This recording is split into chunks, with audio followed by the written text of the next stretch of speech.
Yeah, I'm Timothy Shangin, originally from Chignik Lake, Bristol Bay area. So I am Aleutian.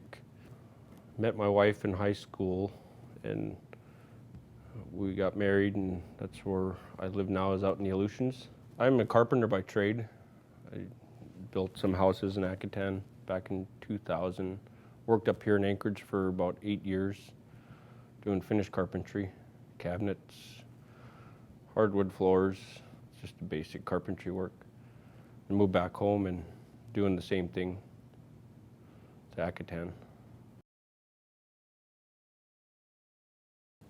For subsistence-wise, a lot of people, almost everybody in town eats the sea life, or the sea lions, the seal, the fish, and then the ducks. When the tides are low, we go out to the reef and you get gumboots and sea urchins. Sea lion hunting it's just when people, locals, are like, if we run out from our home pack, then everybody else is asking in town, when are we going to do this or when are we going to do that, like hunting ducks or hunting sea lion. But when we do get one, the whole community comes together, they get all the meat, and then it gets distributed. I like to do my artwork like in the evenings or on the weekends if we're not busy. Like that one there was all evening work after a day job. This one here I started in 2010 at the Urban Culture Camp here in Anchorage. It's a replicate out of the Glory Remembered book. The one in the book didn't have the figurine. I just carved that out of aged ivory. His visor, himself, is out of an aged tooth I found on the beach. And the real sea lion whiskers are from past hunts. The painting took about 2 weeks for the art part of it, and then the whiskers, of course, took a little longer.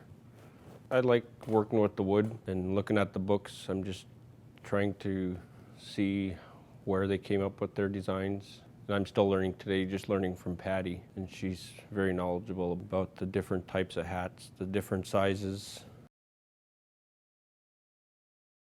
First got introduced back in 1998 with Patty Gregory in Akutan. She did a class there at the school, so I was able to bend one visor there. The ivory carving. I took a class with my Uncle Peter, his brother, later on, and that's kind of where that ivory carving got started. My Uncle Peter teaches that class. He does the Bentwood visors also for the Bristol Bay region. And I've never been in my hometown where he taught it at the time, so I was never able to meet up with him to learn my culture's way of building the visor. But from what I know, it's just pretty similar to what we do here in Patty's class. Same shape and forms. The experience this week was just amazing, just even to see the older visors you guys have on display here at the museum.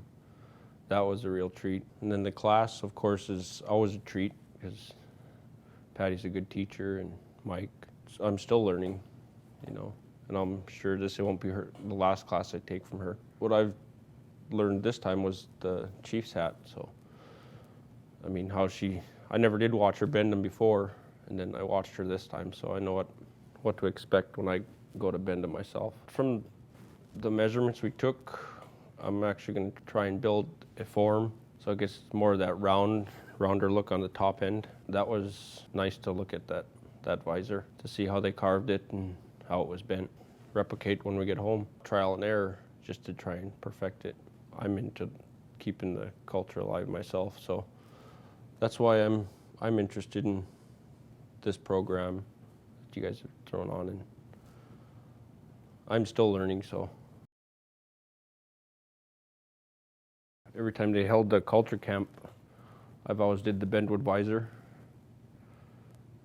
Never actually worked with Mike with the kayak, so that's something I'd like to learn also. I am going to try and teach the class this summer, the Bentwood hats, and hope to have more in the future. So yeah, we're excited. I'm just amazed by what they did back in the day, and I'm into like keeping cultures alive, just to pass on to like my sons. I'd like to teach them how to build them, make them, maybe even teach one day themselves.